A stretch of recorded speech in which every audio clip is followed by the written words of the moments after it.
Hello everyone, start करते हैं exercise 1.2 question number 1। So question number 1 is which of the following are examples of the null set.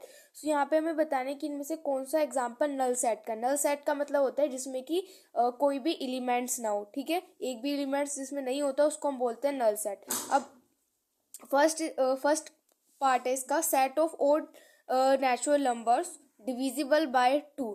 तो अब हमें बताना है कि जो फर्स्ट है ये हमारा नल सेट है। सो देखो इसमें क्या बोला गया है कि जो ओड नेचुरल नंबर्स हैं उन नंबर्स का हमें सेट बताना है जो कि ओड नंबर्स है और वो 2 से भी डिविजिबल होने चाहिए। सो क्या ऐसा कोई ओड नंबर होता है जो 2 से डिविजिबल होता है? नहीं। तो इसका मतलब है कि जो फर्स्ट है वो हमारा नल सेट है। यहाँ पे लिख देते हैं कि जो फर्स्ट वाला है वो तो यहाँ पे हमारे पास नल सेट है। ठीक है, अब second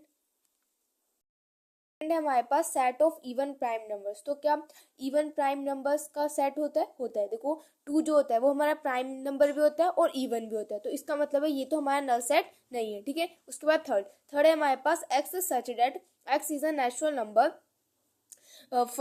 and x is smaller than 5 and x is greater than 7। सो देखो क्या ऐसा पॉसिबल है कि x जो है वो हमारा यहाँ पर 5 से तो छोटा हो लेकिन 7 से बड़ा हो? तो ऐसा तो पॉसिबल नहीं है। सो इसका मतलब है कि जो थर्ड है वो भी हमारा नल सेट है।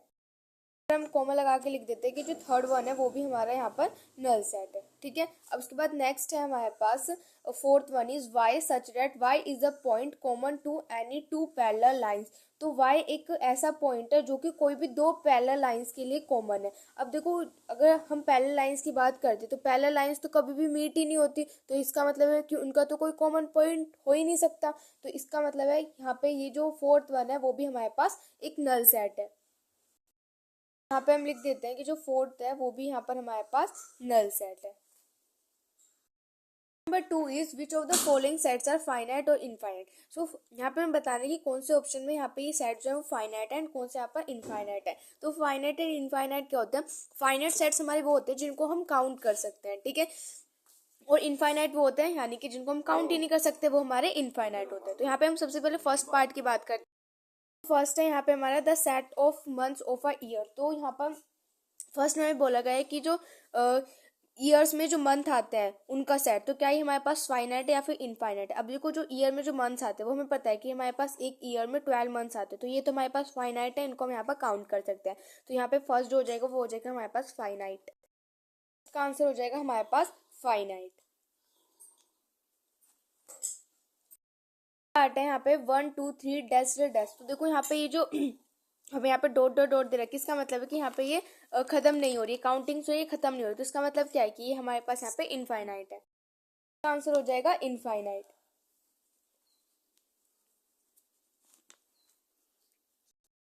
पार्ट है 1 2 3 डॉट डॉट डॉट 99 फिर कोमा फिर 100। सो देखो अब हमें थर्ड पार्ट में यहाँ पे पता है कि जो हमारी काउंटिंग है वो 1 से लेके 100 तक है ना। तो इसका मतलब है कि जो थर्ड है वो हमारे पास क्या हो जाएगा? Date is finite. आंसर है हमारे पास that is finite.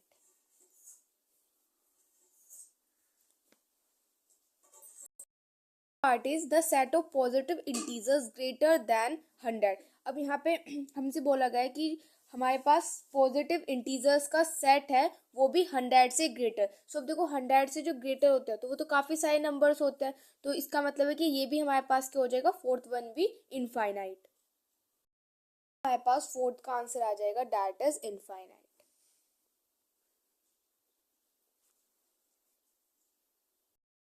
One is the set of prime numbers less than 99। सो देखो प्राइम नंबर्स कौन से होते हैं? जो किसी के टेबल में भी नहीं आते यानी कि वो किसी की से भी डिविजिबल नहीं है, तो वो हमारे प्राइम नंबर्स होते हैं। अब वो लेस देन, अब बोला गया है the set of prime numbers less than 99 यानी कि जो 99 से लेस है उन नंबर्स का सेट, उन प्राइम नंबर्स का सेट। तो ये तो हमारे पास, इनको तो हम यहाँ पे काउंट कर सकते हैं। सो ये हो जाएगा हमारे पास finite.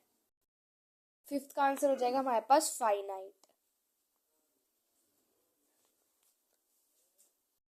Number 3 is state whether each of the following set is finite और इनफाइनाइट। तो यहाँ पे हमें बताना है कि कौन सा जो सेट है वो फाइनाइट है और कौन सा सेट जो है यहाँ पर इनफाइनाइट है। जैसे कि हमने क्वेश्चन नंबर 2 में क्या था, सेम ऐसे क्वेश्चन नंबर 3 करना है। सो क्वेश्चन नंबर 3 का फर्स्ट पार्ट है the set of lines which are parallel to the x axis. अब देखो बोला क्या गया है कि वो लाइन जो कि एक्स एक्सिस के पैरेलल। सो अब देखो एक्स एक्सिस के जो पैरेलल है वो तो काफी सारी लाइंस हो सकती हैं, तो इसका मतलब है कि जो फर्स्ट पार्ट है वो हमारे पास क्या हो जाएगा, इनफाइनाइट। तो यहाँ पे एक्स एक्सिस है एंड ये वाई एक्सिस है। अब हम यहाँ पे एक्स एक्सिस के पैरेलल बात की गई, तो एक्स एक्सिस के पैरेलल तो काफी सारी लाइंस हो सकते हैं। देखो जैसे कि यहाँ पे इस तरीके से लाइन होगी, फिर यहाँ पे ऐसे हम नेगेटिव में भी इसको बना सकते हैं ना, नेगेटिव वाई एक्सिस में भी। तो ये मतलब यहाँ पे काफी सारी जो हमारी इनफाइनाइट लाइंस है वो यहाँ पर ड्रॉ हो सकती है जो कि एक्स एक्सिस के पैरेलल होंगी, ठीक है। सो इसलिए जो फर्स्ट है उसका आंसर हो जाएगा, फर्स्ट का आंसर हो जाएगा infinite.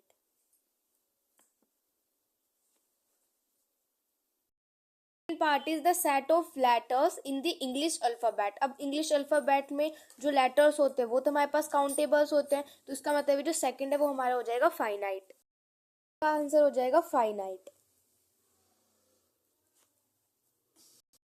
Part is the set of numbers which are multiple of 5। अब देखो वो मल्टीपल्स ऑफ 5, तो मल्टीपल्स जो होते हैं 5 के वो तो काफी सारे होते हैं, यानी कि अगर कोई भी नंबर है, किसी भी नंबर के लास्ट में अगर या तो 0 हो या फिर 5 हो, तो इसका मतलब वो क्या हो जाएगा, वो 5 का मल्टीपल हो जाएगा। तो ऐसे तो बहुत सारे नंबर्स होते हैं जिनके लास्ट में 5 होता है या फिर 0 होता है, तो यानी कि वो जो जितने भी नंबर्स है वो सब हमारे क्या हो जाएंगे, मल्टीपल्स हो जाएंगे 5 के। तो ये हमारे पास क्या होगी, तो इनफाइनाइट होगी, बहुत काफी सारे नंबर्स होते हैं, ठीक है। तो इसलिए थर्ड वाला हो जाएगा हमारे पास इनफाइनाइट, जाएगा हमारे पास infinite. One is the set of animals living on the earth. अब देखो इस अर्थ पर कितने एनिमल्स रहते हैं, तो उनका सेट, तो ये हमारे पास यहाँ पे क्या हो जाएगा, फाइनाइट, क्योंकि अर्थ पर जितने भी एनिमल्स रहते हैं उन वो सब क्या है यहाँ पर काउंटेबल है। और अगर हम इनफाइनाइट की बात करते हैं तो इनफाइनाइट का मतलब है कि हम उनको काउंट ही नहीं कर सकते, ठीक है, यानी कि वो अनलिमिटेड है। लेकिन जो एनिमल्स हैं उनको हम यहाँ पर काउंट कर सकते हैं, तो ये हमारे पास फोर्थ वन हो जाएगा फाइनाइट, का आंसर हो जाएगा यहाँ से हमारे पास that is finite.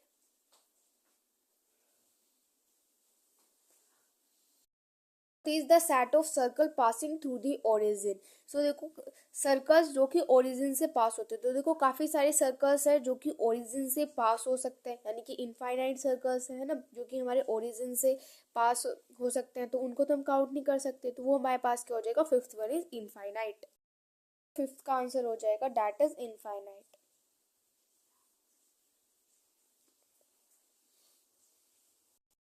Number 4 is in the following state whether A is equal to B और नॉट। सो यहाँ पे हमें बताना है कि ए जो है क्या वो बी के इक्वल है और या फिर नहीं है। तो फर्स्ट पार्ट है ए के एलिमेंट्स हमें दे रखे हैं A B C D and B के एलिमेंट्स हमें दे रखे हैं डी सी बी ए। सो देखो दोनों यहाँ पे ए और बी इक्वल है, अगर एलिमेंट्स आगे पीछे हो जाते हैं तो वो मैटर नहीं करता, लेकिन क्या एलिमेंट्स हमारे सेम है वो मैटर करता है। तो यहाँ पे देखो एलिमेंट सेम है, यहाँ पे भी ए बी सी डी है एंड यहाँ पे भी ए बी सी डी है, तो इसका मतलब है कि फर्स्ट पार्ट में ए जो है वो बी के इक्वल है। फोर्थ में फर्स्ट का आंसर आ जाएगा A is equal to B. Part is second में ए के एलिमेंट हमें दे रखे हैं यहाँ पे 4 8 12 16 एंड बी में दे रखे हैं 4 8 16 एंड 18। अब देखो यहाँ पे इनके जो एलिमेंट्स हो यहाँ पर डिफरेंट हो गए, कैसे, देखो यहाँ पर ए के ए साइड में हमारे पास 12 है लेकिन बी साइड में तो 12 नहीं है ना, एंड बी साइड में यहाँ पे हमारे पास 18 है लेकिन वो ए साइड में नहीं है, तो इसका मतलब है कि जो ए है, ए और बी है वो हमारे इक्वल नहीं है, तो इसका आंसर हो जाएगा नो, हमारे पास हो जाएगा no. Is third set A है 2 4 6 8 10 एंड बी में दिया हुआ है x is positive even number and x is smaller than and equal to 10। So यहाँ पे देखो अगर हम ए सेट की बात करते तो ए सेट में हमें दिया हुआ 2 4 6 8 10 एंड अगर हम बी सेट की बात करते तो बी सेट हमारा क्या कह रहा है कि x जो है वो एक पॉजिटिव इवन इंटीजर है एंड जो x है वो हमारा 10 के इक्वल है और 10 से कम है, ठीक है। तो देखो यहाँ पे वही तो है, ये सब यहाँ पे हमारे पास इवन है और ये सब क्या है 10 से कम है और 10 भी यहाँ पर इंक्लूडेड है यानी कि 10 के इक्वल भी है। सो यानी कि यहाँ पे ए और जो बी है वो यहाँ पे हमारे पास इक्वल हो जाएंगे, हमारे पास थर्ड का आंसर हो जाएगा yes. One is x such that X is a multiple of 10। सो क्या बोला गया कि एक्स जो है वो 10 का मल्टीपल है और बी में हमें क्या दिया हुआ है 10 15 20 25 30 ये सब कुछ दिया हुआ है, ठीक है। अब देखो तो यहाँ पर अगर ए सेट ए में हमें दिया हुआ है कि x जो है वो 10 का मल्टीपल है, और लेकिन b में तो देखो यहाँ पे 10 है, लेकिन यहाँ पे 15 तो 10 के टेबल में आता ही नहीं है ना। जिन नंबर्स के लास्ट में 0 होता है वो हमारे 10 से डिविजिबल होते हैं, लेकिन इस नंबर के लास्ट में तो 5 है, यहाँ पे भी 5 है, तो इसका मतलब है ये जो नंबर्स हैं वो हमारे 10 के मल्टीपल नहीं है। तो यानी कि यहाँ पे ए और जो बी है वो यहाँ पर हमारे पास इक्वल नहीं है। फोर्थ का आंसर हो जाएगा no. Question number 5 is are the following pair of sets equal, give reason. क्या ये जो यहाँ पे हमें सेट्स दे रखे हैं क्या ये इक्वल है, ठीक है, तो वो हमें यहाँ पे बताना है। तो फर्स्ट है हमारे पास ए हमें दे रखा है 2 3 एंड बी हमें दे रखा है X is a solution of this. So देखो सबसे पहले हमें क्या फाइंड करना पड़ेगा, इसको सोल्व करना पड़ेगा। यहाँ पे हमारे पास क्वाड्रेटिक इक्वेशन है, अगर इस क्वाड्रेटिक इक्वेशन को सोल्व करके हमारे पास 2 एंड 3 आ रहे हैं तो उसका मतलब ये दोनों इक्वल है, और अगर नहीं आ रहे तो यानी कि इक्वल नहीं है। सो यहाँ पे ये हमें क्वाड्रेटिक इक्वेशन दे रखी है, इसको हम सोल्व करते हैं। तो हमें क्या चाहिए कि मल्टीप्लाई करें तो हमारे पास 6 आ जाए एंड ऐड करें तो हमारे पास क्या आ जाए 5। तो ऐसे दो नंबर्स हमें चाहिए, यहाँ पे मिडिल टर्म स्प्लिट करेंगे तो ऐसे दो नंबर्स हमारे पास 3 एंड 2, ठीक है। सो यहाँ पे हो जाएगा एक्स स्क्वायर प्लस में एंड इस 5 की प्लेस पे हम लिख देंगे 3 प्लस में 2 एंड यहाँ पे एक्स है तो एक्स प्लस में 6 इज इक्वल टू 0। सो हो जाएगा एक्स स्क्वायर प्लस में, अब देखो यहाँ पे 3 है, 3 की मल्टीप्लाई से कर देंगे 3x, 2 की मल्टीप्लाई से कर देंगे 2x एंड प्लस में 6 इज इक्वल टू 0। अब यहाँ से हम x को कॉमन ले लेंगे, हमारे पास आ जाएगा x प्लस में 3 एंड यहाँ से हम 2 को कॉमन ले लेंगे तो यहाँ से आ जाएगा x प्लस में 3। तो यहाँ से x प्लस 3 है तो x प्लस 3 को लिया हमने कॉमन एंड यहाँ पे हमारे पास बच जाएगा x प्लस में 2, ठीक है, एंड ये हो जाएगा हमारा 0 के इक्वल। तो x प्लस 3 को तब हम 0 के इक्वल रखेंगे तो x की वैल्यू माइनस के 3 आ जाएगी, x प्लस 2 को 0 के इक्वल रखेंगे तो x की वैल्यू माइनस के 2 आ जाएगी। तो यानी कि यहाँ से हमारे पास x की वैल्यू माइनस के 3 आई है एंड x की वैल्यू जो सेकंड आई है वो हमारे पास माइनस के 2 आई है। लेकिन हमें ए सेट में क्या दे रखा था 2 एंड 3, लेकिन यहाँ पे तो माइनस के 2 एंड माइनस के 3 आई है, तो यानी कि जो फर्स्ट है उसका आंसर हो जाएगा नो, कि ये हमारे पास इक्वल नहीं है। नेक्स्ट है हमारे पास A X such that X is a letter in the word follow and B है X such that X is a letter in the word wolf. So अब देखो यहाँ पे तो यहाँ पे हमें एक वर्ड दे रखा है डेट is follow and B side में हमें वर्ड दे रखा है वोल्फ। तो क्या ये दोनों इक्वल है, तो मैंने आपको बताया था कि तब हम सेट्स लिखते हैं तो उसमें हम कोई भी वर्ड को रिपीट नहीं करते, ठीक है। सो अब देखो यहाँ पे हमारे पास एफ है तो यहाँ पे भी एफ है, यहाँ पे ओ है तो यहाँ पे भी ओ है, यहाँ पे एल है तो यहाँ पे भी एल है एंड यहाँ पे डब्ल्यू है तो यहाँ पे भी हमारे पास डब्ल्यू है, ठीक है। तो इसका मतलब है तब हम इसको भी एक एलिमेंट्स के उसमें लिखेंगे तो उसको हम क्या लिखेंगे WOLF ही लिखेंगे, तब हम इसको एलिमेंट्स की फॉर्म में लिखेंगे फॉलो को, तो तब भी यही आएगा। तो इसका मतलब है कि जो सेट ए है और जो सेट बी है वो यहाँ पे हमारे पास इक्वल है। पर सेकंड का आंसर हो जाएगा yes. Number 6 is from the sets given below select equal sets. तो यहाँ पे हमें देखो काफी सारे सेट्स दे रखे हैं, तो इनमें हमें यहाँ पर सिलेक्ट करना है कि जो कौन से सेट्स है वो यहाँ पे हमारे पास इक्वल है, ठीक है।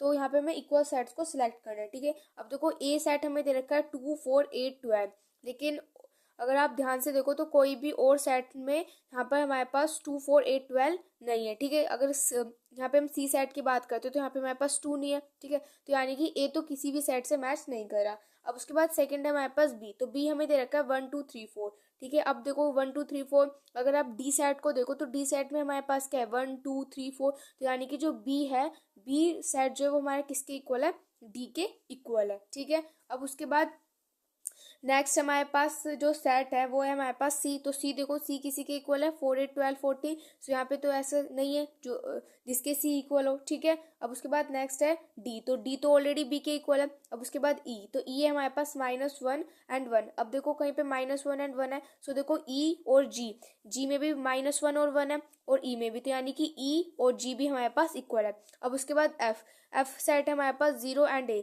और 0 एंड ए तो किसी और सेट में नहीं है, तो यानी कि ये वाला सेट भी किसी के इक्वल नहीं है। एंड उसके बाद एच, तो एच में हमारे पास 0 एंड 1 दे रखा है, तो ये भी यहाँ पे किसी से मैच नहीं कर रहा, तो यानी कि एच भी किसी भी सेट के इक्वल नहीं है। तो यहाँ पे हमारे पास दो सेट इक्वल आए हैं।